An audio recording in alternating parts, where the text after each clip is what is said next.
Hi, Ma'am and Sir. Good day. My name is Jomalyn M. Puyot. I'm 27 years old. I'm married.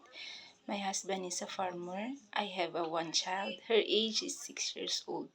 And I have four brothers and one sister. I'm the oldest one of my siblings, and I have 4 years work experience as helper of Mr. and Mrs. Laida Aguirre.